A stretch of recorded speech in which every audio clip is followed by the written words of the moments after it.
चलिए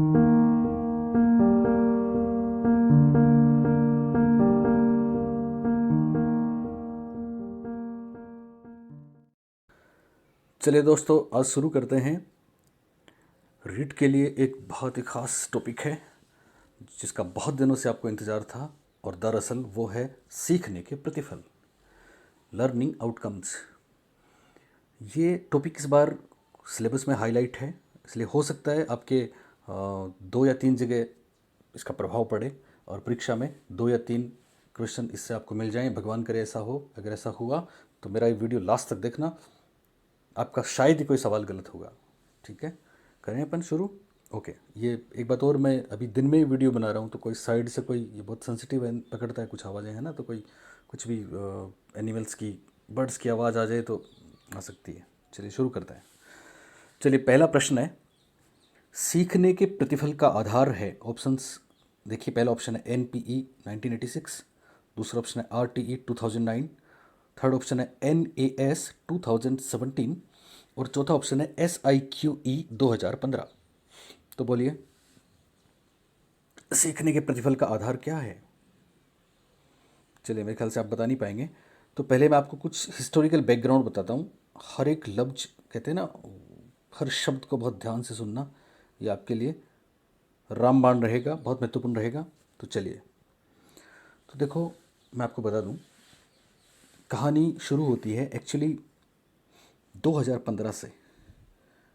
2015 संयुक्त राष्ट्र संघ, जिसको हम शॉर्ट में UNO बोलते हैं, दरअसल UNO ने अपनी जनरल असेंबली में एक ब्लूप्रिंट रखा, और दरअसल वो ब्लूप्रिंट था फ्यूचर फॉर ऑल के लिए। यानी आपको पता है ना, UNO बहुत से ऐसे काम करता रहता है, अच्छे काम करता है मानवता के लिए, इंसानियत के लिए, क्लाइमेट के लिए, इन्वायरमेंट के लिए। कभी आपने सुना रियो डी जेनेरो में समिट हुई थी, जोहान्सबर्ग डिक्लेरेशन थी।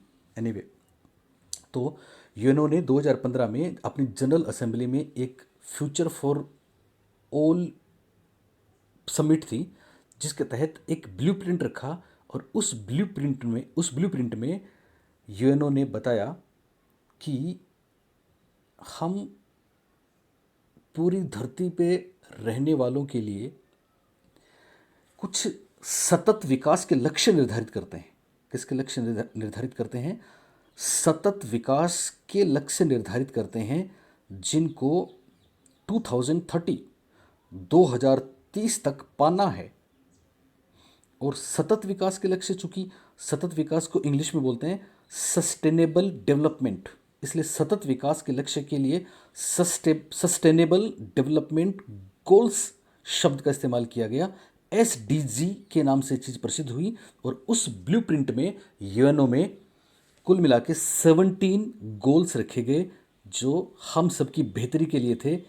17 गोल्स रखे गए। कितने? 17। और ये 17 गोल्स SDG के नाम से जाने जाते हैं। इन 17 गोल्स में बहुत से गोल्स थे। पहला तो था नो पॉवर्टी, यानी गरीबी नहीं होनी चाहिए।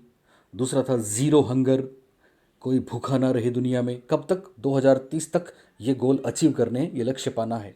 ठीक है ना, गरीबी ना रहे, कोई भूखा ना रहे, ज़ीरो हंगर।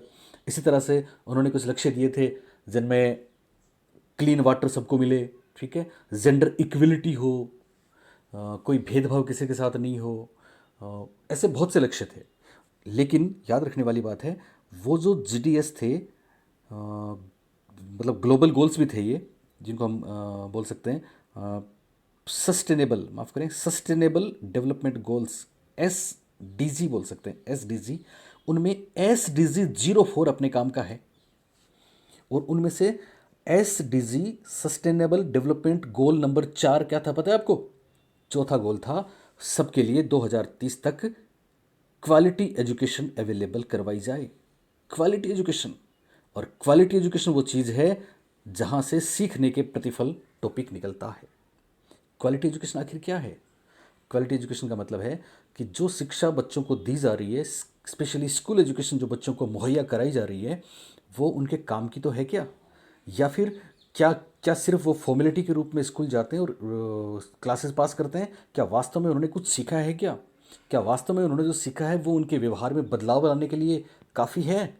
या फिर उन्होंने जो सीखा है क्या उसको वो कॉन्क्रीटली एक्सप्रेस कर सकते हैं, अपने जीवन में काम ले सकते हैं। इन तमाम बातों के लिए एक कॉन्सेप्ट बनता है और वो कॉन्सेप्ट है क्वालिटी एजुकेशन। तो क्वालिटी एजुकेशन की शुरुआत हुई थी, वहाँ की बात कर रहा हूँ मैं, इंडिया की बात नहीं कर रहा, उसकी बात मैं करूँगा।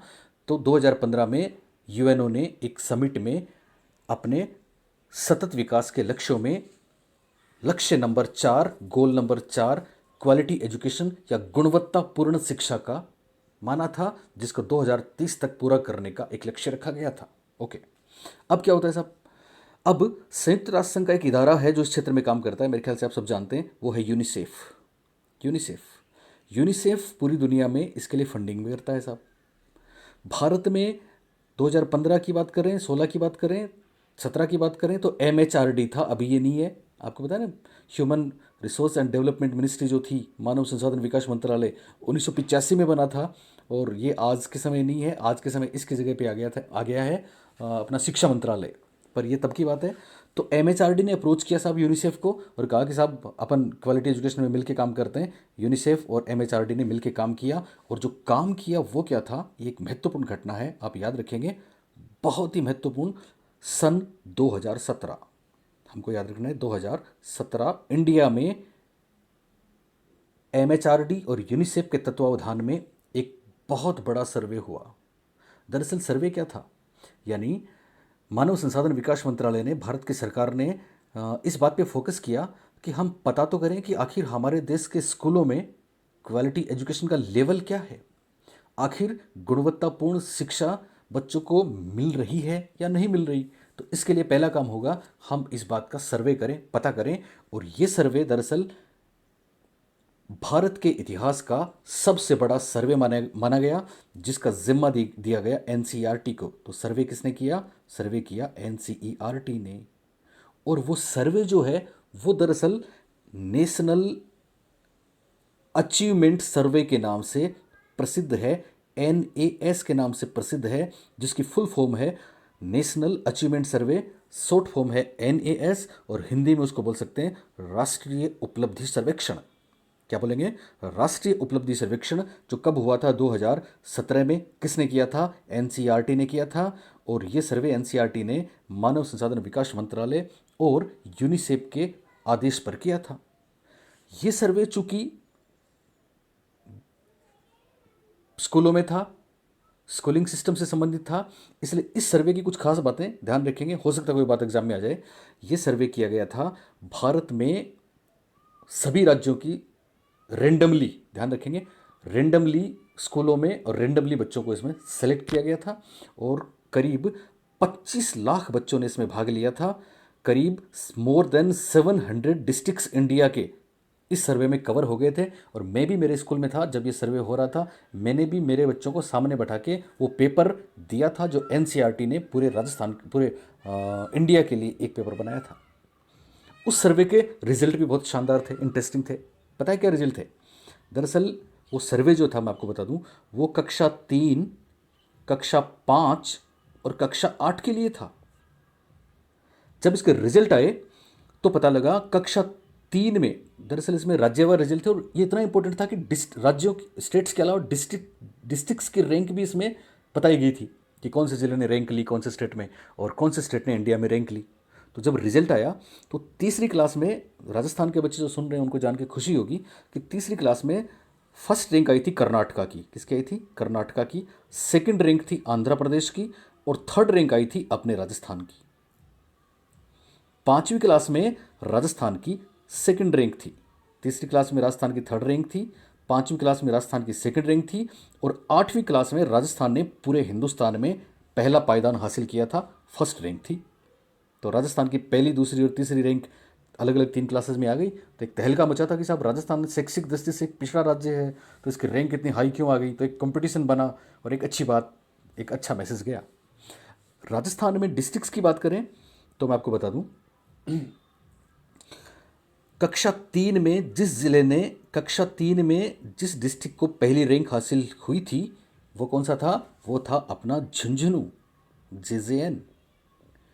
और पांचवी क्लास में जिस डिस्ट्रिक्ट को फर्स्ट रैंक हासिल हुई थी वो भी था झुंझुनू। और 8वीं क्लास में जिस जिले ने राजस्थान में पहली रैंक हासिल की थी वो था नागौर। तो कहने का मतलब ये है कि झुंझुनू और नागौर जिलों ने NAS सर्वे में राजस्थान में टॉप रैंक हासिल की थी, बाजी मारी थी। ओके, अब क्या होता है साहब, अब चूंकि रिजल्ट आ गया, नेशनल अचीवमेंट सर्वे हो गया, ठीक है, 2017 में, लेकिन इसके कुछ लूप होल सामने आए और इस सर्वे में ये बात निकल के सामने आई कि ठीक है साहब, रैंक तो किसी राज्य को तो मिलनी है, किसी डिस्ट्रिक्ट को तो मिलनी है, पर वास्तव में बच्चों की परफॉर्मेंस उस लेवल की नहीं थी जिस लेवल की होनी चाहिए थी। तो क्या करें साहब, तो फिर ये बात सामने आई कि वास्तव में बच्चों को जो एजुकेशन स्कूलों में दी जा रही है उसमें और बेहतरी की ज़रूरत है और क्वालिटी एजुकेशन या गुणवत्तापूर्ण शिक्षा में कुछ काम करने की ज़रूरत है। और तब से कंसेप्ट सामने आया सीखने के प्रतिफल का, लर्निंग आउटकम्स का। और बहुत महत्वपूर्ण बात मैं आपको बता दूं, इंडिया में इधर पैरेलल एक बात आपको बताता हूं, भारत में सबसे पहले दरअसल 1985, याद रखना आप, माफ़ करें, 1985 में एक कमेटी बनी थी, किसी को याद है कौन सी? हाँ, चट्टोपाध्याय थी पर वो अलग थी। 1985 में एक कमेटी बनी थी, वो थी RH Dave committee, Ravindra H Dave committee. और इस कमेटी में RH दवे यूनिसेफ में काम कर चुके थे, बतौर डायरेक्टर रिटायर्ड थे। तो इन्होंने, RH दवे ने ये बताया कि साहब भारत में क्वालिटी एजुकेशन की बहुत ज़रूरत है, गुणवत्तापूर्ण शिक्षा का हाल बुरा है। और उन्होंने ये कहा कि साहब कम से कम हमें इस बात का पता लगाना चाहिए कि हमारे यहाँ पे कोई एलिमेंट्री एजुकेशन पूरी करने के बाद बच्चा इस लेवल पे तो आए कि कम से कम उसको इतना तो नॉलेज हो, या कम से कम उसमें ये न्यूनतम अधिगम की योग्यता तो हो। या कोई 5वीं क्लास में पढ़ रहा है तो ये इंपॉर्टेंट नहीं है कि वो 5वीं क्लास में पढ़ रहा है, इंपॉर्टेंट ये है कि 5वीं क्लास के बच्चे को ये तो आना ही चाहिए, एक मिनिमम लर्निंग लेवल तो होना चाहिए। तो हमें एक बहुत महत्वपूर्ण कॉन्सेप्ट मिला, MLL। MLL की फुल फॉर्म है मिनिमम लर्निंग लेवल, जिसको हिंदी में कह सकते हैं न्यूनतम अधिगम स्तर। और न्यूनतम अधिगम स्तर या MLL देने वाले थे RH दवे, 1985 में उन्होंने इसको दिया। बात समझ में आई? MLL क्या है? MLL मिनिमम लर्निंग लेवल या न्यूनतम अधिगम स्तर, वो न्यूनतम दक्षता है जो एक बच्चे को एक निश्चित कक्षा में पानी है। या एक निश्चित आयु में 10 साल का कोई बच्चा हो गया तो कम से कम उसको ये तो आना ही चाहिए, वो स्कूल जा रहा है तो, ठीक है ना, या फिर 6ठी क्लास में पढ़ रहा है तो कम से कम उसको ये तो आना ही चाहिए। ये जो MLL का कॉन्सेप्ट था ये RH दवे साहब ने दिया था। और RH दवे साहब की बात को भारत की राष्ट्रीय शिक्षा नीति, जो NPE 1986 के नाम से प्रसिद्ध है, उसमें शामिल किया गया था। यहाँ पे मैं आपको एक बात और बता दूं, मेरे ऑफलाइन के बच्चे इस बात को जानते होंगे या सब ऑनलाइन वाले भी जानते होंगे अब तो, कि साहब राष्ट्रीय शिक्षा नीति 1986 में लागू हुई थी, राजीव गांधी ने करी थी, लेकिन उसमें बहुत सी कमियां थी। और इसका एग्जीक्यूशन जो हुआ था वो POA 1992 के नाम से प्रसिद्ध है, प्रोग्राम ऑफ एक्शन। इसमें बहुत बार परीक्षा में प्रश्न आ चुके हैं। ये तमाम बातें जो मैं बता रहा हूँ सारी महत्वपूर्ण है, और आने वाले टाइम में फर्स्ट ग्रेड वगैरह में तो आप मेरे सामने रहना, हम इनमें कमाल कर देंगे। चलिए, तो प्रोग्राम ऑफ एक्शन दरअसल 1992 में, प्रोग्राम ऑफ एक्शन कब हुआ था? 1992 में हुआ था, 1986। और 1992 में आपने आपने वो देखा ना, 3 शब्द, गुणवत्ता, लचीलापन, प्रासंगिकता के आधार पर। तो गुणवत्ता वाली बात 1992 में शामिल की गई थी। इसलिए परीक्षा में अगर ऐसी कोई बात आए कि साहब MLL का कॉन्सेप्ट या MLL भारतीय स्कूली व्यवस्था में कब शामिल हुआ, तो 1992 में हुआ। या फिर राष्ट्रीय शिक्षा नीति भी गलत नहीं है, दरअसल बहुत से लोग राष्ट्रीय शिक्षा नीति का समय 1986 से 1992 ही मानते हैं, क्योंकि फाइनली ये 1992 में लागू हुई थी। तो 1992 में MLL लागू हुआ था। दवे साहब का नाम याद रखना। आपको पता है ना, राष्ट्रीय शिक्षा नीति 1986 दूसरी शिक्षा नीति है भारत की, तीसरी अभी 2020 वाली है, और सबसे पहली शिक्षा नीति 1968 में थी। ओके, पर राष्ट्रीय शिक्षा नीति के नाम से प्रसिद्ध है। अब क्या होता है साहब, 1992 में MLL की बात तो शुरू हो गई अपने यहाँ पे RPSA में। हम लोगों ने जब एग्जाम्स वगैरह दिए थे तब मुझे याद है कि MLL पे बहुत से प्रश्न आए थे, आ चुके हैं। ओके, अब अभी क्या होता है, उसके बाद फिर बहुत सी चीज़ें हुई। NCF, चौथा NCF आ गया था 2005 में, ठीक है। उसके बाद एक और महत्वपूर्ण घटना होती है, और वो RTE 2009 भी आ चुका था ना। सब ने बातें करी थी साहब गुणवत्ता युक्त शिक्षा की, इसमें कोई दो राय नहीं है, पर वास्तव में जितना जोर दिया जाना था उतना जोर नहीं दिया गया। और रिजल्ट ये हुआ कि फरवरी 2017 में भारत के शिक्षा मंत्री कह सकते हैं, मानव संसाधन विकास मंत्री ने और अपने वित्त मंत्री ने पार्लियामेंट में एक भाषण दिया, बजट भाषण। उसमें उन्होंने किया कि अब वक्त आ गया है कि अब हम RTE 2009 में भी संशोधन करें। और यहाँ मैं आपको एक बहुत महत्वपूर्ण बात बताने जा रहा हूँ। RTE 2009 हमारे देश में अप्रैल 2010 में 1 अप्रैल 2010 को लागू हो गया था, सब जानते हैं, हो गया था ना, ओके। लेकिन उन्होंने ये कहा कि साहब RTE 2009 में बहुत सी बातें की गई हैं साहब, स्कूलों के इंफ्रास्ट्रक्चर की बातें की गई है, ओके। हर बच्चे को पढ़ाना उसका फंडामेंटल राइट है, 6 से 14 वर्ष तक के बालकों को निःशुल्क शिक्षा का अधिकार होगा, ओके। हर बच्चा, कोई भी बच्चा हर बच्चा इनरोल होगा, ठीक है ना। CWSN या विशेष आवश्यकता वाले बच्चों को मेन स्ट्रीमिंग में शामिल करेंगे, इंक्लूसिव एजुकेशन देंगे, ठीक है। जेंडर के बारे में बच्चों के लिए स्कूल में स्टूडेंट टीचर रेशियो मेंटेन करेंगे, खेल के मैदान होंगे, लाइब्रेरी, सब कुछ रिसर्च को बढ़ावा दिया जाएगा, परिवेश को बढ़ावा दिया जाएगा, ट्राई लैंग्वेज फार्मूला आ गया और बहुत सी बातें आ गई थी ना RT में और NCF में। CC लागू कर दिया गया था, ठीक है। लेकिन बच्चों को फेल नहीं करेंगे। लेकिन यहाँ उस भाषण में उन्होंने ये कहा था कि साहब जो टर्म है कि वास्तव में बच्चों ने कितना सीखा या वास्तव में बच्चों का एक पर्टिकुलर क्लास का लेवल क्या होना चाहिए या पर्टिकुलर एज में कम से कम कितनी चीज़ें उनको आनी चाहिए, इस बात पे RTE 2009 में ज़्यादा बात नहीं की गई है। और दरअसल ये बात और कुछ नहीं थी, बल्कि ये बात थी सीखने के प्रतिफल की। किसकी बात थी? सीखने के प्रतिफल की। इसलिए 2017, एक बार फिर याद रखना आप, महत्वपूर्ण डेट, 2017 में RTE 2009 में अमेंडमेंट किया गया, संशोधन किया गया और संशोधन करके इसमें जोड़ा गया कि साहब RTE 2009 में जो सेंट्रल रूल्स हैं उनमें लर्निंग आउटकम्स को जोड़ा जाए, उनमें सीखने के प्रतिफल को शामिल किया जाए। तो दरअसल 2017 वो डेट है जो आपको याद रखनी है, जिसमें सीखने के प्रतिफल हमारे देश में लागू हुए और ये जिम्मेदारी दी गई थी NCERT को। बात समझ में आई आपको? राजस्थान में NCERT का एक इदारा है जो SIERT के नाम से प्रसिद्ध है, state institute for educational research and training. चूँकि राजस्थान में इसलिए इसको हम RSIERT कहते हैं। कभी आपने RCERT भी पढ़ा है, ठीक है ना। तो बात एक ही है, उदयपुर 1978 में मेहरोत्रा कमेटी स्थापना हुई थी, NCERT की 1961 में स्थापना हुई थी। तो राजस्थान में RSIERT ने, याद रखना, राजस्थान में सीखने के प्रतिफल लागू किसने किया, सीखने के प्रतिफल को लागू करने का श्रेय या जिम्मा किसका है, तो हम बोलेंगे RSIERT उदयपुर का है। और ये लागू किया था उन्होंने 2017-18 में। तो पहला सेशन राजस्थान का 2017-18 का था और राजस्थान क्या पूरी इंडिया में लगभग हर एक स्टेट में इसी सेशन में 2017-18 में सीखने के प्रतिफल लागू हुए थे। ये बात समझ में आई आपको? ओके। अब दरअसल सीखने के प्रतिफल हैं क्या, तो वो भी मैं आपको यहाँ पे बता देता हूँ।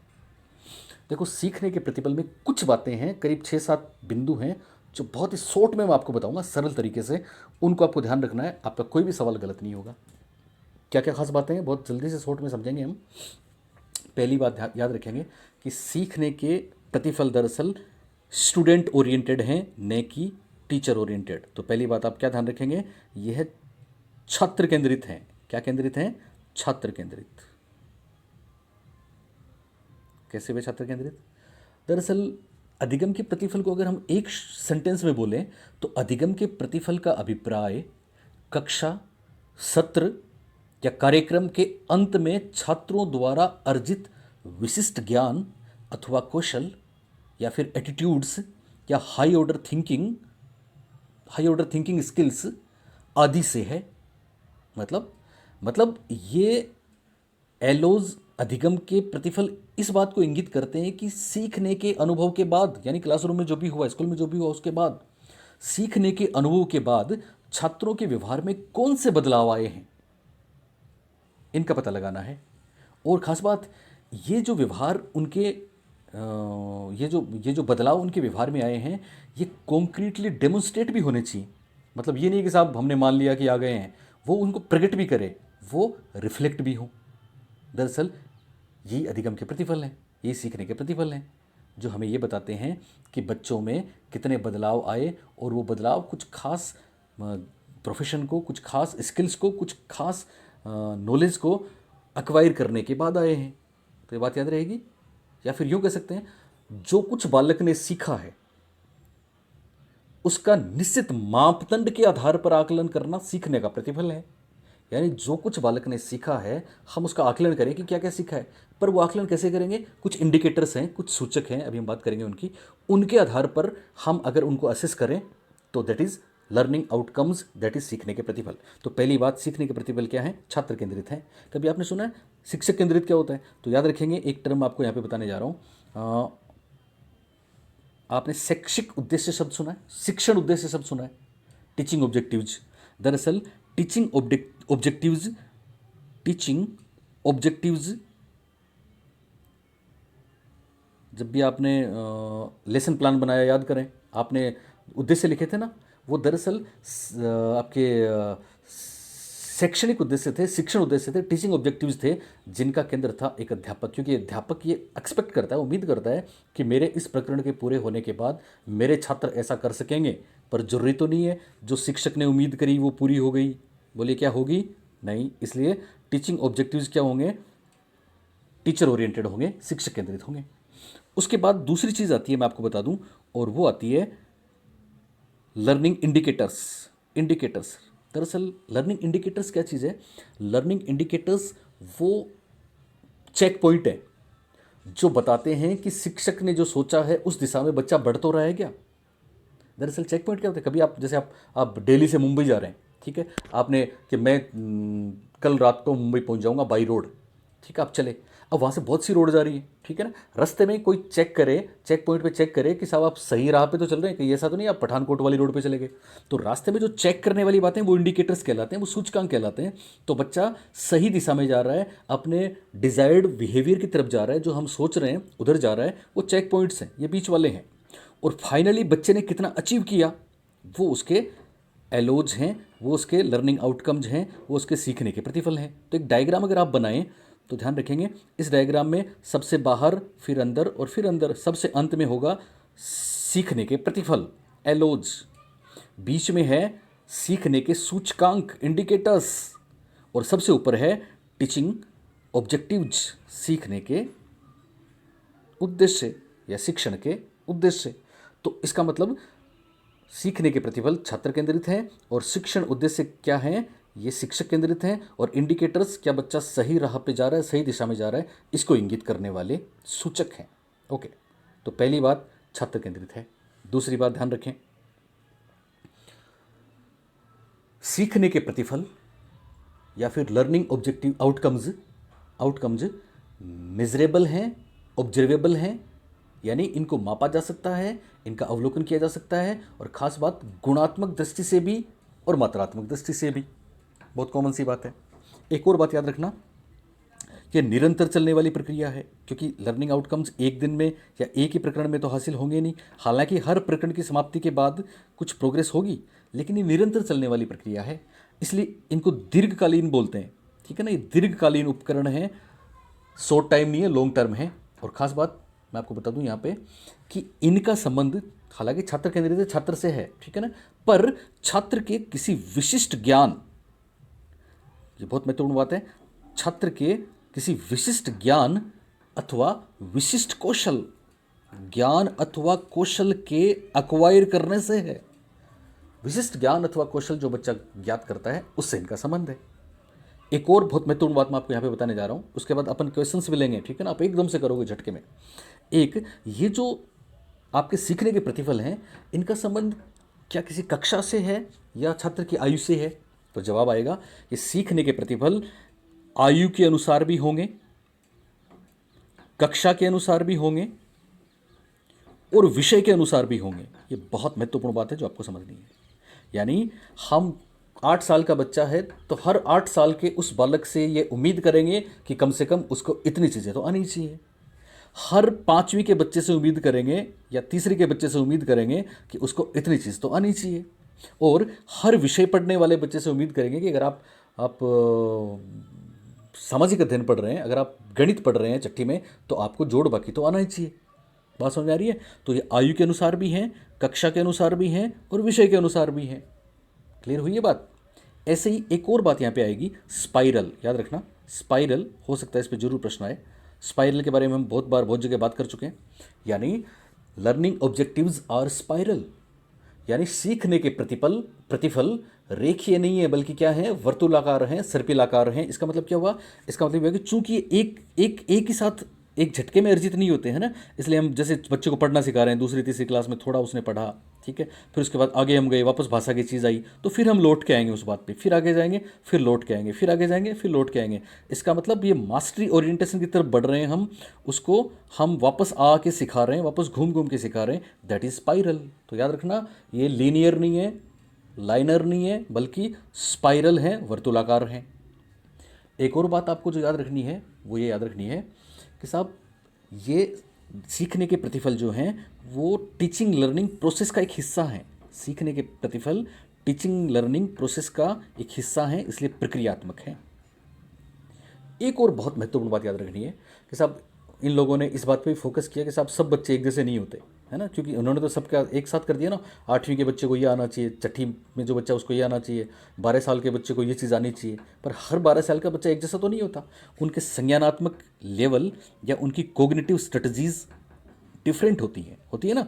इसलिए एक और महत्वपूर्ण विशेषता बनती है लर्निंग आउटकम्स की, और वो है फ्लेक्सिबिलिटी, यानी इनमें लचीलापन रखा गया है। लचीलापन का मतलब ये हुआ कि साहब स्कूल स्तर पर अगर कोई बच्चा इस लेवल पे नहीं है, संज्ञानात्मक लेवल पे नहीं है या विशेष आवश्यकता वाला है, तो हम उसके लिए छूट भी दे सकते हैं। इसलिए लचीलापन भी एक महत्वपूर्ण बात इसमें रहेगी जो आपको ध्यान रखनी है। इसके अलावा 2-3 और बेहद खास बातें। अगली महत्वपूर्ण बात मैं आपको बताता हूँ यहाँ पे कि दरअसल लर्निंग आउटकम्स एक तरीके से कौन सी चीज़ों से बने हैं, कौन सी चीज़ों से निकले हैं, कौन सी चीज़ों का परिणाम है। तो यहाँ पे लर्निंग आउटकम्स के 3 आधार माने गए हैं। कितने? 3 आधार माने गए हैं। कौन कौन से? एक तो माना गया curriculum expectations. Curriculum expectations, Hindi में इसको बोल सकते हैं पाठ्यचर्या की क्या अपेक्षाएं हैं। यानी अपनी पाठ्यचर्या जो भी बनती है, उस पाठ्यचर्या में हम अपेक्षा करते हैं ना कि सब बच्चों से परिवेश से लेके खेल कूद से लेके तमाम चीज़ें उसके सिलेबस तक ले जाते हैं, हम ले जाते हैं ना, या बाहरी जीवन से भी जोड़ते हैं। तो करिकुलम क्या एक्सपेक्ट करता है, एक। दूसरी बात, इसमें बहुत महत्वपूर्ण बात है पेडागोजिकल प्रोसेस। पेडागोजिकल प्रोसेस एक बहुत शानदार चीज़ है, मैं सेकंड ग्रेड में मेरे सामने आना बताऊंगा आपको ये सब क्या होता है। दरअसल पेडागोजिकल प्रोसेस और कुछ नहीं है, टीचिंग मेथड्स है। यानी बच्चा सीख रहा है, ठीक है, कुछ भी सीख रहा है, पर हिंदी में कुछ भी वो पढ़ना लिखना सीख रहा है, ओके। पर पेडागोजिकल प्रोसेस ये कहता है कि मास्टरी तब होगी ना जब उसको हम सीख तो रहे हैं, पर हम सीखने में कौन सी विधियाँ काम में ले रहे हैं, हम शिक्षा शास्त्र का उसमें क्या यूज़ कर रहे हैं। अगर हमने शिक्षा शास्त्र का यूज़ किया तरीके से उसको बताना, मतलब एक तरीका थोड़ी होता है खाली पढ़ना और रटना, तरीके बहुत से होते हैं। और धीरे धीरे वो क्या पेडागोजिकल अप्रोच का एग्जांपल भाषा में ले सकते हैं कि बच्चा अगर क्लास में ही वो जो सुन रहा है उनके उत्तर दे रहा है, आदर्श वाचन का अनुकरण कर रहा है या पूछे गए प्रश्नों का उत्तर दे रहा है, तो that is not pedagogical. Pedagogical तो ये है कि बच्चा मॉर्निंग असेंबली में खुद ही कुछ लिख के बच्चों के सामने पेश करे, खुद ही पैराग्राफ बनाए, खुद ही इनोवेटिव चीज़ें करे, दैट इज़ पेडागोजिकल। और तीसरी चीज़ है लर्निंग इंडिकेटर्स। तीसरी चीज़ क्या है? Learning indicators. लर्निंग इंडिकेटर्स मैं आपको बता चुका हूँ, वो चेक पॉइंट हैं, वो सूचक हैं जो बताते हैं कि बच्चा कौन सी दिशा में जा रहा है, सही दिशा में जा रहा है कि नहीं जा रहा। तो लर्निंग इंडिकेटर्स, ये तीन चीज़ मिलके जिस चीज़ को प्रोड्यूस करेंगी, that is learning outcomes, that is सीखने के प्रतिफल। तो एक ये बात आप ध्यान रखेंगे। इसके अलावा एक और बेहद खास बात आपको मैं बता दूं, ऑब्जेक्टिव्स इंडिकेटर और एलोज की बात मैं आपको बता चुका हूँ। एक बहुत खास मैं आपको बता दूं सीधे शब्दों में, बहुत लोगों में अभी भी कन्फ्यूजन होगा कि साहब सीखने के प्रतिफल क्या है, आखिर समझ ही नहीं आया। तो आगे बहुत से सवाल हैं, समझ में आएगा। उससे पहले मैं आपको एक ही बात बताता हूँ, ध्यान से सुन लेना, समझ में आ जाएगा, मेरी गारंटी है। आप में से शायद ही कोई ऐसा बच्चा होगा जिसने ब्लूम की टेक्सोनोमी पढ़ी है ना सबने, ओके। तो ब्लूम साहब ने ज्ञानात्मक पक्ष के उद्देश्यों का वर्गीकरण किया था। कोग्निटिव डोमेन का 3 डोमेन होते हैं ना, कोग्निटिव, अफेक्टिव, साइकोमोटर। तो उन्होंने कोग्निटिव डोमेन का ज्ञानात्मक पक्ष का वर्गीकरण दिया था और वो 6 भागों में बांटा था। याद है ना आपको? ज्ञान, अवबोध, प्रयोग, विश्लेषण, संश्लेषण, मूल्यांकन, 6 भाग याद है ना। दरअसल ये 6 भाग उन्होंने दिए थे, नाउन की फॉर्म में है ना। फिर कभी आपने ऐसा पढ़ा है कि ब्लूम के ज्ञानात्मक पक्ष के उद्देश्य को व्यवहारिक रूप में लिखना, या फिर एक्शन वर्ब्स के रूप में लिखना। किसके रूप में लिखना? Action verbs. दरअसल सीखने के प्रतिफल और कुछ नहीं है, बल्कि वही एक्शन वर्ब्स हैं जो आप बरसों से बीएड में, एसटीसी में, तब से लेके अब तक ब्लूम की टेक्सोनोमी के रूप में पढ़ते आ रहे हो। ये सिर्फ वही है, इसलिए ये एक्शन वर्ब के रूप में है। आपको याद है ब्लूम की टेक्सोनोमी में, मैं आपको बताऊं थोड़ा सा, ब्लूम की टेक्सोनोमी में पहला जो ज्ञान था, नॉलेज था, नॉलेज में एक्शन वर्ब्स क्या थे? याद करो। रिकॉल करना, छात्र प्रत्यास्मरण कर सकेंगे, रिकॉग्नाइज प्रत्याभिज्ञान कर सकेंगे, याद है। ड्रा, छात्र नाम बता सकेंगे, परिभाषित कर सकेंगे, लेबल कर सकेंगे, लिख सकेंगे, राइट। ये पहला था, ठीक है ना। दूसरा था अवबोध। याद है आपको अवबोध में क्या था? अवबोध में था छात्र एक्सप्लेन कर सकेंगे, वर्णन कर सकेंगे, व्याख्या कर सकेंगे। दरअसल ये व्यवहार में तभी होगा ना, व्याख्या मास्टरी तभी आई ना। खुद ने व्याख्या की, खुद ने वर्णन किया, तभी तो आया, तभी तो पेडागोजिकल अप्रोच हुई। तो वर्णन कर सकेंगे, व्याख्या कर सकेंगे, तुलना कर सकेंगे, कंपेयर कर सकेंगे, इवन प्रेडिक्ट कर सकेंगे, पूर्व कथन कर सकेंगे, ठीक है ना। ऐसा ही उसमें था, आपके अप्लाई में था, स्केच कर सकेंगे, मॉडिफाई कर सकेंगे, कुछ बना सकेंगे। मैं अलग से इस पर कोशिश करूँगा एक वीडियो डालूँ, पर रीट में डायरेक्ट मेथड्स है नहीं, इसलिए मैं इतना इस पर फोकस नहीं कर पा रहा हूँ, कर रहा हूँ। बाकी सेकंड ग्रेड में भूलना नहीं, 40 नंबर के मेथड्स, चाहे आप एसएसटी के हों, चाहे साइंस के हों, चाहे मैथ्स के हों, चाहे किसी भी सब्जेक्ट के हों, हिंदी, संस्कृत, उर्दू, कुछ भी हो, और 40 नंबर का ऐसा बेहतरीन काम है जो आप हमारे से जुड़ेंगे तो आपको मिलेगा। सेकंड ग्रेड की बात कर रहा हूँ, और फर्स्ट ग्रेड में तो खैर है ही सब कुछ। चलिए, तो ये सब था। ऐसे ही आगे चल के और ये एडवांस होते जाएंगे, जैसे इवेल्युएशन में जज कर सकेंगे, जस्टिफाई कर सकेंगे, आलोचना कर सकेंगे, क्रिटिसाइज, असेस, ये सारे बताएंगे आपको, ठीक है। चलिए, तो ये जो व्यवहारिक रूप से उद्देश्य को लिखना था, वही तो सीखने के प्रतिफल हैं। बात क्लियर हुई? हालांकि यहाँ सीखने के प्रतिफल में ब्लूम की टेक्सोनोमी को आधार माना गया है, एक बहुत ही महत्वपूर्ण प्रश्न बनता है।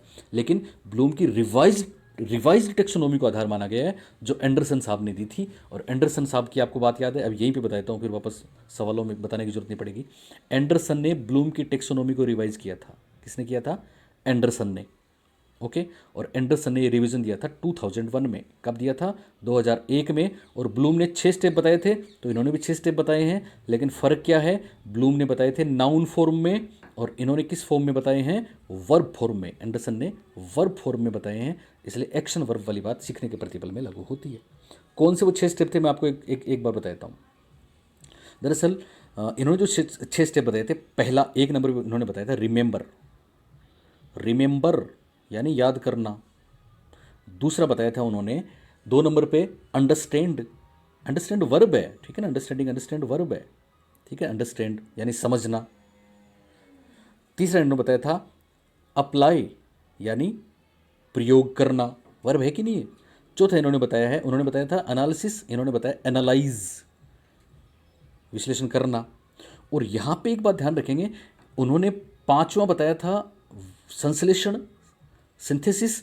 इन्होंने और छठा बताया था मूल्यांकन। मूल्यांकन बताया था ना, इवेल्युएशन। इन्होंने दरअसल उनका जो छठा था उसको 5 नंबर पे ले लिया, और 5 नंबर पे बोलते हैं इवेल्युएट।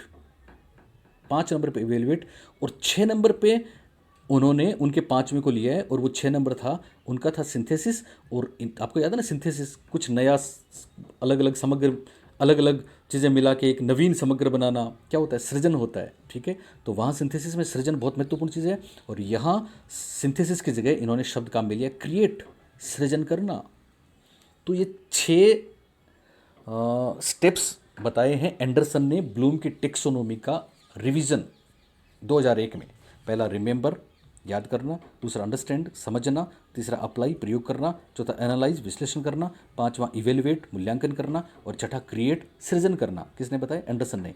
और ये आधार हैं सीखने के प्रतिफल के, यानी इनके जो एक्शन वर्ब्स हैं वही सीखने के प्रतिफल हैं। बात समझ में आई आपको? ओके, इसी तरह से और अगर एक आध कोई बात आई तो मैं आपको बताऊंगा। बाकी मेरे ख्याल से मोटे तौर पे मैंने आपको ये चीज़ें बता दी हैं। एक आध बात और है, जैसे दस्तावेज़ की बात आई, तो इसमें कुछ अलग से दस्तावेज़ हम शामिल नहीं करते, ठीक है ना। अलग से दस्तावेज हम संधारित नहीं करते, अलग से लिखने की ज़रूरत नहीं होती। और एक कुछ लोग इसके टाइप्स बताते हैं, मैं आपको बताऊं। लर्निंग आउटकम्स के टाइप्स की हम बात करें तो इसके बहुत से प्रकार हो सकते हैं। जैसे एक प्रकार इसका ये हो सकता है कि साहब इंटेलेक्चुअल स्किल्स बच्चे में डेवलप होती हैं। इंटेलेक्चुअल स्किल्स, बौद्धिक स्किल्स कौन सी होती हैं? बच्चा समझ लेगा चीज़ों को, कॉन्सेप्ट को, रूल्स को, प्रोसीजर को। एक कोग्निटिव स्ट्रेटजी भी है इसमें, बच्चा किस प्रकार से थिंक करता है, कैसे लर्न करता है, कैसे बिहेव करता है, ये कोग्निटिव चीज़ है, याद रखना।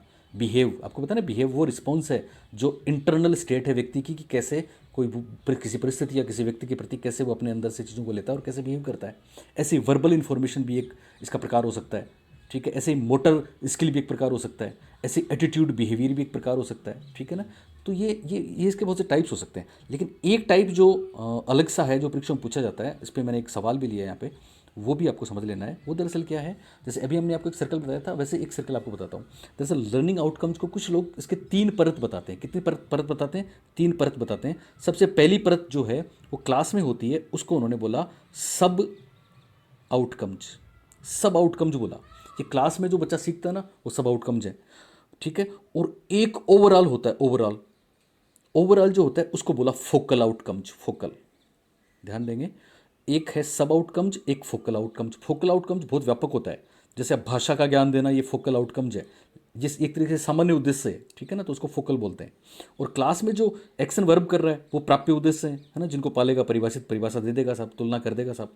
और फोकल क्या है, वो सामान्य है। आपको याद है ना, हम एक स्टेटमेंट बोलते हैं कि लक्ष्य वह तारा है जो मल्लाह को राह दिखाता है, लेकिन मल्लाह उस तक कभी नहीं पहुंचता। याद है आपको मेथड्स वाली बात है? चलिए, तो ये फोकल वो आदर्श वाला तारा है जो जो मंजिल है, आदर्श है, लेकिन वेग्यू है, डबीशियस है, इस तक कभी नहीं पहुंचता। एक तरीके से एक लक्ष्य है, गोल है। तो क्लास में जो करते हैं वो सब आउटकम है। वो क्या है? सब आउटकम। तो फोकल आउटकम सब आउटकम में फ़र्क हो गया। और दोनों को जो चीज़ जोड़ती है, बीच में एक कड़ी है, उसको बोलते हैं नेस्टेड आउटकम। उसको क्या बोलते हैं? नेस्टेड, जो फोकल को और सबको जोड़ती है। इस पर क्वेश्चन लिया है, वहाँ पर मैं इस बात को बताऊँगा, आपको एकदम क्लियर हो जाएगा, चिंता की बात नहीं है। और अब चलते हैं हमारे अधिगम के प्रतिफल के प्रश्नों पर। चलिए, तो पहला प्रश्न देखिए साहब। अब देखिए आप, सीखने के प्रतिफल का आधार है 1986 की शिक्षा नीति, या RT 2009, या NAS 2017, या SIQ 2015। तो इसका सही जवाब हो जाएगा ऑप्शन नंबर 3। याद रखना, ये बहुत महत्वपूर्ण प्रश्न है। नेशनल अचीवमेंट सर्वे 2017 में हुआ था और सीखने के प्रतिफल को 2017 में लागू किया गया था। तो इन सब का कहीं ना कहीं रोल है, लेकिन यहाँ आपका आंसर होगा नंबर 3, ठीक है ना। SIQE आपको पता है ना, प्रश्न आ चुका है राजस्थान में। रीट वाले विशेष स्पेशली सुन लें, राजस्थान में SIQE प्रोग्राम 2015 में हुआ था, और पहला सेशन इसके बाद वाला जो सेशन था तब ये अप्लाई किया गया था। SIQE दरअसल क्या है? SIQE कक्षा 1 से 5 तक ही है। कहाँ तक है? 1 से 5 तक है, और इवन फर्स्ट ग्रेड तक SIQE की फुल फॉर्म पूछी जा चुकी है। SIQE की full form state initiative for quality education है, यानी गुणवत्तापूर्ण शिक्षा देने की एक पहल है राजस्थान में, ठीक है ना। SIQE state initiative for quality education इसकी फुल फॉर्म है। और SIQE में 3 बेहद खास प्रोग्राम है जो हमने अपनी बुक में भी दिए हैं और आप क्लास में पढ़ चुके हैं, याद है ना आपको। उनमें एक है ABL एक्टिविटी बेस्ड लर्निंग, एक है CCP चाइल्ड सेंटर्ड पेडागोजी, और एक है आपका CCE continuous and comprehensive evaluation. ये SIQE की बात हुई। RT और NPE के बारे में तो आप जानते ही हैं। तो पहले प्रश्न का जवाब है NAS 2017। चलिए, क्वेश्चन नंबर 2 और दूसरा प्रश्न देखिए। राजस्थान में सीखने के प्रतिफल किस सत्र से लागू किए गए थे? 2014-15, 15-16, 17-18, या फिर 2020-21? तो सही जवाब सत्र 2017-18 है। क्लियर है आपको? 2017 में लागू हुए, ऑल ओवर इंडिया। सेशन पूछेंगे, 17-18 बताना है। ओके, तीसरा सवाल, कौन सा एक सीखने के प्रतिफल की विशेषताओं में शामिल नहीं है? आपने अगर ध्यान से हमें सुना है, मैंने जो भी बातें बोली हैं, आप वापस वीडियो पे जाकर उनको नोट करना है एक एक चीज़ को, क्योंकि हो सकता है परीक्षा में ये तो गारंटी है प्रश्न आएगा, 1 आ सकता है, 2 आ सकते हैं, 3 आ सकते हैं, और ये भी गारंटी है कि आप इसको वीडियो को पूरा सुनोगे तो गलत नहीं होगा। इसलिए उनको नोट डाउन कर लेना आप, ठीक है ना। 15 मिनट में आपका टॉपिक क्लियर हो जाएगा ये। चलिए, कौन सा एक सीखने के प्रतिफल की विशेषताओं में शामिल नहीं है? आप आराम से उत्तर दे सकते हो ध्यान से, यानी कौन सी एक विशेषता नहीं है। पहला है शिक्षकों अच्छा, कुछ बातें मैंने बताई भी नहीं, वो इसमें आ जाएंगी। शिक्षकों, अधिकारियों व अभिभावकों से छात्र की प्रगति साझा करना। दूसरा ऑप्शन है सीखने के प्रतिफल संबंधित पृथक दस्तावेज तैयार करना। थर्ड ऑप्शन है व्यक्तिगत विभिन्नताओं का ध्यान रखना। और चौथा ऑप्शन है विषय की प्रकृति विशेषताओं का शिक्षा शास्त्र को समन्वित रूप में समझना। प्रकृति व विशेषताओं है दरअसल ये, विषय की प्रकृति व विशेषताओं को शिक्षा शास्त्र, प्रकृति विशेषताओं का शिक्षा शास्त्र को समन्वित रूप में समझना। ओके, तो ध्यान रखें, देखो यहाँ इस ऑप्शन को पढ़िए आप, यानी विषय सब्जेक्ट आ गया इसमें, ठीक है ना, उसकी विशेषताएं, और साथ में पेडागोजी इसमें शामिल है, तो ये तो है, ठीक है। व्यक्तिगत विभिन्नता का ध्यान रखना, क्या इसमें व्यक्तिगत विभिन्नता की बात करी गई है? जवाब है करी गई है। बताएंगे आप कैसे करी गई है? यानी कोई बच्चा संज्ञानात्मक रूप से कमज़ोर है तो हम लचीलापन अपना सकते हैं, उसको मानदंडों में छूट देंगे, इसलिए व्यक्तिगत विभिन्नता का ध्यान रखता है ना। ओके, पहला ऑप्शन देखो, शिक्षकों, अधिकारियों व अभिभावकों से छात्र की प्रगति साझा करना। तो मैं आपको बता दूं, सीखने के प्रतिफल की एक महत्वपूर्ण विशेषता ये भी है कि ये चूंकि छात्र केंद्रित तो है, पर ये अभिभावकों को भी छात्र की चीज़ों के बारे में अभिभावकों को भी शेयर करने की बात इसमें कही गई है। इसलिए आपको पता है ना, अभी हमारे यहाँ पे हमारी भी ट्रेनिंग हुई थी, मैं आपको बताऊं तो दो हमें हमें बुक्स मिली थी, ठीक है ना। कक्षा 1 से 5 अलग थी, 6 से 8 तक अलग थी। तो वो बुक्स अभिभावकों के लिए भी थी। जब भी पेरेंट टीचर मीटिंग होती है, एसएमसी वगैरह में वो आते हैं, तो हम उनसे ये चीज़ें शेयर करते हैं। तो अभिभावक भी शामिल होंगे, अध्यापक भी शामिल होंगे, शिक्षा अधिकारी भी शामिल होंगे, और बच्चा तो मुख्य है ही। इसलिए ये सबको साझा करने वाली बात इसमें शामिल है, लेकिन कोई पृथक दस्तावेज तैयार नहीं करते। इसलिए इसका सही जवाब हो जाएगा ऑप्शन नंबर 2।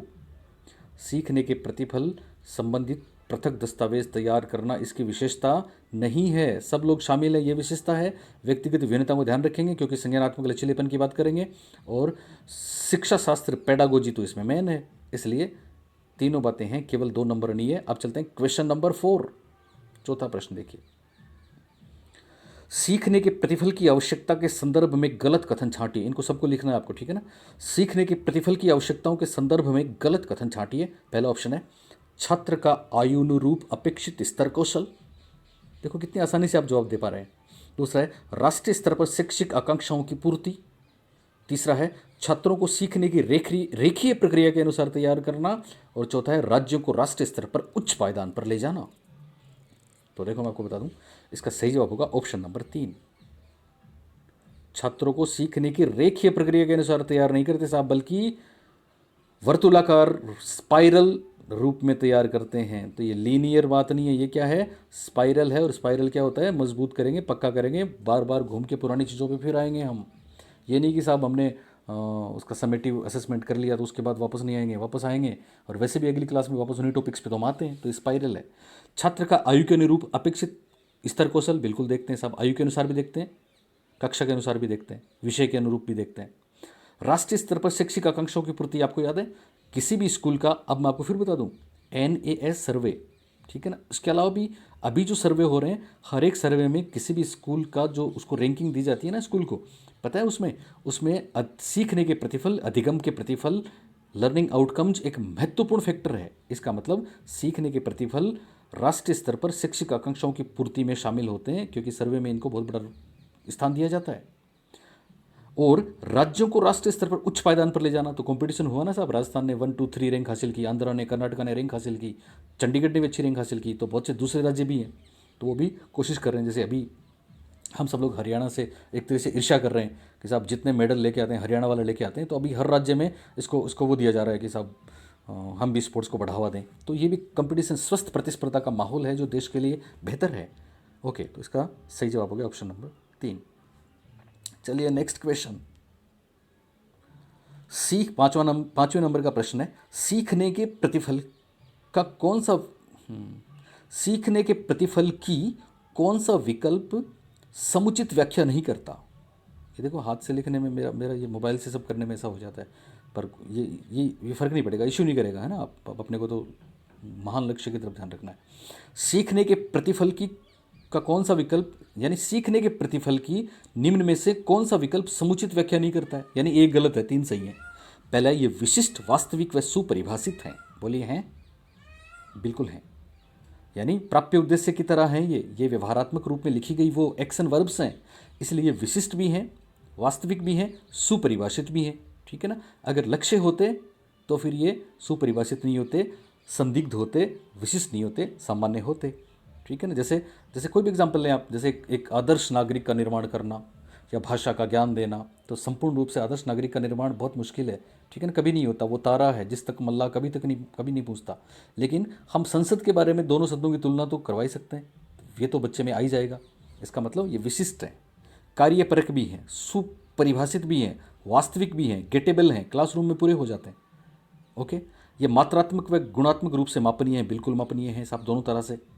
ये संज्ञा के रूप में, नाउन के रूप में है, ये नाउन के रूप में नहीं है बल्कि एक्शन वर्ब के रूप में है, वर्ब्स के रूप में है कि छात्र तुलना कर लेते हैं, वर्ब्स के रूप में। एनसीईआरटी द्वारा सीखने के प्रतिफल का ढांचा ब्लूम की टेक्सोनोमी को आधार मानता है, बिल्कुल मानता है साहब। रिवाइज्ड फॉर्म को मानता है हालांकि, पर रिवाइज्ड फॉर्म तो इसमें है ही नहीं कहीं। अगर ब्लूम एंडरसन दोनों देते तो हम एंडरसन के साथ जाते हैं, लेकिन ब्लूम की टेक्सोनोमी का आधार मानता है। यहाँ मैं एक बहुत महत्वपूर्ण बात आपको बताने जा रहा हूँ, इसके बाद सुनना। पहले इसको देख लें, ब्लूम की टेक्सोनोमी, ओके।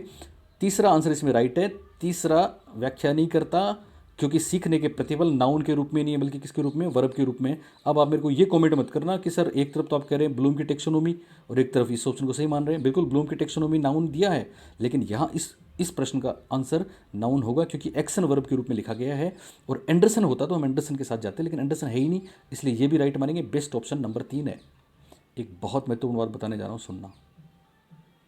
मैं इस पर वीडियो भी डालूंगा, अगर नहीं डाल पाऊँ तो इसी बात से जो लोग बहुत बहुत ज़्यादा सीरियस हैं, मेरे अच्छे बच्चे हैं, तो जानते हैं कि कौन है, वो मेरी बात सुन रहे हैं। और वो जरूर ध्यान रखना कि परीक्षा में ऐसा बहुत बार होता है कि ये जो व्यवहारात्मक फॉर्म है ये परीक्षा में आपको पूछी जाती है। जैसे फॉर एग्जांपल ये पूछ लें कि साहब प्रिडिक्ट करना, पूर्व कथन करना या भविष्यवाणी करना, ठीक है, पूर्व कथन करना या भविष्यवाणी करना ब्लूम की टेक्सोनोमी या ज्ञानात्मक पक्ष के किस उद्देश्य में शामिल होता है। और आपको दे देंगे ज्ञान, अवबोध, प्रयोग, मूल्यांकन। तो क्या करेंगे आप, ध्यान रखना, इसका जवाब हो जाएगा अवबोध। मैं फॉर एग्जांपल बता रहा हूँ आपको, लेकिन परीक्षा में केवल प्रिडिक्ट नहीं आएगा बल्कि प्रिडिक्ट, क्योंकि प्रिडिक्ट अवबोध के साथ अप्लाई में भी है और प्रिडिक्ट आपके एनालिसिस में भी है, ठीक है ना। इसलिए प्रिडिक्ट क्या है, 2-3 जगह काम आएगा। ऐसे ही बहुत सी चीज़ें, अंतर करना, डिफरेंशिएट, माफ़ करें उसका डिवाइड, ठीक है ना, ये मेक, ठीक है, बिल्ड, कंस्ट्रक्ट, ये एक से ज़्यादा जगह पे आते हैं, पर साथ में दूसरी चीज़ें भी आएंगी। इसे प्रिडिक्ट के साथ में जरूर मतलब पूर्व कथन करना, व्याख्या करना, उदाहरण देना, तो अवबोध हो जाएगा साहब, ठीक है ना। एक तो इस बात का ध्यान रखना। एक दूसरा बहुत महत्वपूर्ण जो जो बतानी थी आपको बात, वही है कि ऐसा प्रश्न परीक्षा में आया था कि साहब इवेल्युएट। अब ध्यान रखना, इवेल्युएट कौन से उद्देश्य में शामिल है, या फिर ध्यान रखना, जज करना, ऐसा आ गया, या क्रिटिसाइज करना, आलोचना करना। फॉर एग्जाम्पल आलोचना करना कौन सा उद्देश्य है, और यहाँ पे 4 ऑप्शंस आपको दिए रहते हैं। मान लो एक में आ गया मूल्यांकन, आलोचना मूल्यांकन में तो है, एक में आ गया मूल्यांकन, और एक में आ गया आपका एंडरसन वाला। ये मूल्यांकन तो ब्लूम की है, और एंडरसन की क्या थी, एंडरसन की थी आपके रिमेंबर, अंडरस्टैंड, अप्लाई, एनालाइज, और फिर क्या था, फिर था इवेल्युएट, और फिर था क्रिएट। तो एक जगह आ गया ऑप्शन में मूल्यांकन, ठीक है ना, हिंदी में बता रहा हूँ मैं आपको। और एक जगह आ गया आपके, आ गया क्या बोलेंगे उसको, सृजन, ठीक है। एक जगह आपके आ गया उसका 5वां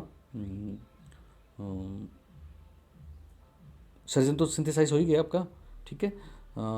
तो चलो आलोचना मूल्यांकन है, पर अब सवाल ये उठता है कि हम क्या करें, हम सृजन, फॉर एग्जाम्पल मेरी बात समझना आप, हम मतलब सृजन के साथ जाएं अगर एंडरसन की बात हो रही है, और हम मूल्यांकन के साथ जाएं अगर किसकी बात हो रही है। दरअसल यहाँ पे ये आलोचना मूल्यांकन में हो जाएगा, सृजन में आएगा नहीं, मूल्यांकन एक ही आंसर है। लेकिन मैं आपको जो चीज़ बताना चाह रहा हूँ उसमें मान लो यहाँ पे मूल्यांकन नहीं होता, देखो मैं बता देता हूँ आपको, चलिए। मूल्यांकन नहीं है बल्कि कोई अपन वो एग्जाम्पल लेते हैं जो उसका क्रिएट का है। जैसे जैसे फॉर एग्जाम्पल कंपोज करना है, या डिज़ाइन करना है, या जनरेट करना है, जनरेट, या जनरेट इंग्लिश में, हिंदी में बनाना कह सकते हैं, ठीक है। जनरेट कौन से में, कौन ज्ञानात्मक पक्ष से किस उद्देश्य में आएगा, 1 2 3 4, मैं इस पर अलग से वीडियो बनाऊंगा, आपको समझ में आएगा तब, ठीक है। जनरेट किस में है, और मान लो एक ऑप्शन में एग्जाम्पल आ गया क्रिएट, ठीक है, और एक ऑप्शन में आंसर आएगा, आ गया, एक ऑप्शन मिल गया, आंसर नहीं, एक विकल्प आपको मिल गया क्रिएट, और एक विकल्प आपको मिल गया सिंथेसिस। अब देखो, अब समझो आप इस बात को। सिंथेसिस दरअसल क्या है, संश्लेषण है, जो ब्लूम की टेक्सोनोमी में, और क्रिएट दरअसल सिंथेसिस का ही दूसरा नाम है, पर ये एंडरसन की टेक्सोनोमी में है, ठीक है ना। अब हमको समझना है कि वहाँ पे जो विकल्प दे रखे हैं और वो जो पूछा गया है, अगर वो वर्ब फॉर्म में है, किस फॉर्म में है, वर्ब फॉर्म में है, तब तो हम आंसर करेंगे क्रिएट, तब तो हम आंसर क्या करेंगे, क्रिएट। और अगर वो नाउन फॉर्म में है तब हम आंसर करेंगे सिंथेसिस। ये बेहद खास बात है जो मैंने आपको बताई है। बहुत बार परीक्षा में ऐसा हुआ कि लोग इसको समझ भी नहीं पाए कि साहब इसका आंसर क्रिएट कैसे माना, इसका आंसर सिंथेसिस कैसे माना।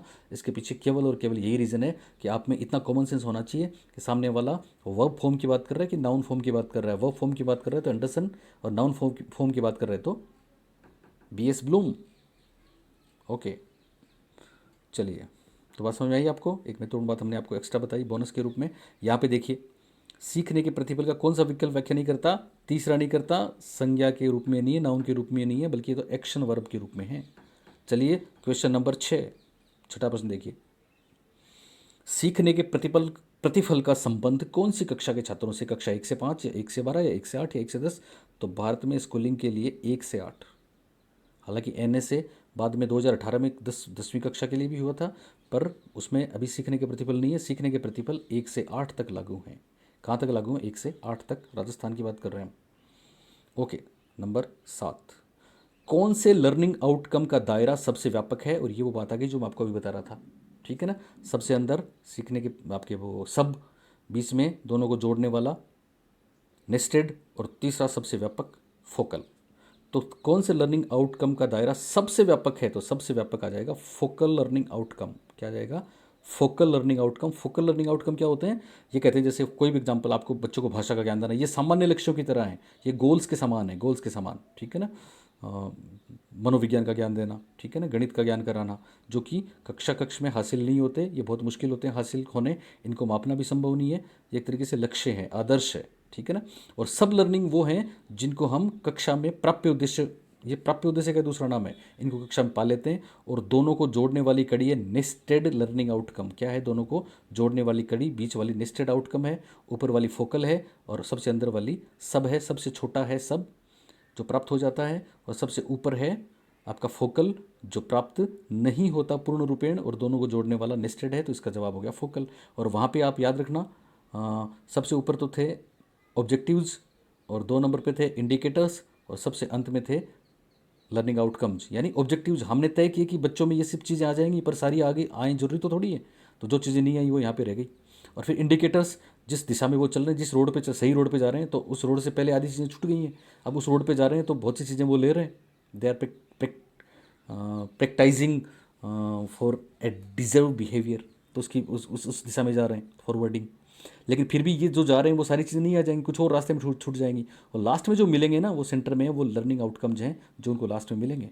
इसलिए आप याद रखना, लर्निंग ऑब्जेक्टिव्स, लर्निंग इंडिकेटर्स और लर्निंग आउटकम्स का ग्राफ बनेगा ऐसा, जिसमें सबसे अंदर सीखने के प्रतिफल होंगे, उसके ऊपर अधिगम सूचक होंगे, और उसके ऊपर शिक्षण उद्देश्य होंगे, ठीक है। और यहाँ बात करेंगे तो सबसे अंदर सब लर्निंग आउटकम्स होंगे, बीच में नेस्टेड होंगे, और बाहर फोकल होंगे। सबसे व्यापक फोकल है, तो यहाँ पे आंसर हो गया फोकल। चलिए सवाल नंबर 8, सीखने के प्रतिफल के निर्माण का आधार है शिवाय, यानी एक नहीं है बाकी 3 है। पहला है पाठ्यचर्या अपेक्षाएं, करिकुलम एक्सपेक्टेशंस। दूसरा शिक्षा शास्त्रीय प्रक्रिया, पेडागोजिकल प्रोसेस। तीसरा है अधिगम सूचक, लर्निंग इंडिकेटर्स। और चौथा विद्यालय का आधारभूत ढांचा, स्कूल इंफ्रास्ट्रक्चर। तो मैं आपको बता चुका हूँ, वापस उस बात को देख लेना। करिकुलम एक्सपेक्टेशंस जो अपेक्षाएं हैं वो हैं इसका आधार, पेडागोजी इसमें शामिल है, और इंडिकेटर्स ये बताएंगे, चेक पॉइंट है ये। तो विद्यालय का आधारभूत ढांचा शामिल नहीं है, तो ये इसका आंसर हो जाएगा। सवाल नंबर 9, क्वेश्चन 9 देखिए, सीखने के प्रतिबल हैं विषयवार, बिल्कुल हैं साहब, कक्षावार, बिल्कुल हैं साहब, आयु के अनुसार, बिल्कुल हैं साहब। तो सही जवाब सभी हो जाएगा, ठीक है ना। यानी इस विषय को आप पढ़ रहे हैं तो आप में ये चीज़ें तो कम से कम होनी चाहिए, इस कक्षा के बच्चे को ये चीज़ें तो आनी चाहिए, ठीक है। इस उम्र के बच्चे में ये तो होनी चाहिए। हालांकि व्यक्तिगत विभिन्नता का ध्यान भी रखा जाएगा। ओके, सवाल नंबर 10, सीखने के प्रतिफल का लक्ष्य है, पहला है बालक का सर्वांगीण विकास, होलिस्टिक डेवलपमेंट, बिल्कुल है साहब। दूसरा गुणवत्ता युक्त शिक्षा देना, क्वालिटी एजुकेशन की तो लड़ाई है साहब। तीसरा शिक्षा को अभिभावकों से जोड़ना, बिल्कुल जोड़ते हैं साहब। तो सवाल का आंसर हो जाएगा सभी। क्या आंसर हो जाएगा, सभी ये था सवाल नंबर 10 और यहीं पे ख़त्म होता है। बहुत जल्दी दूसरा बेहतरीन चीज़ लेके आपके लिए आ रहा हूँ, इसको पूरा देखना। Okay bye, thank you. Like subscribe छोड़ दो, बाद में बात करेंगे। रीड के बाद में जम के तैयारी करना। और मेरा वीडियो मैं लेट होता हूँ, गैप देता हूँ, तो बिल्कुल चिंता नहीं करें, मैं जो भी दूंगा सिलेक्टेड चीज़ दूंगा आपको, वो आपके एक्स्ट्रा काम आएगी। बाकी आप अपनी चीज़ें पढ़ते रहना। Okay, thank you, bye.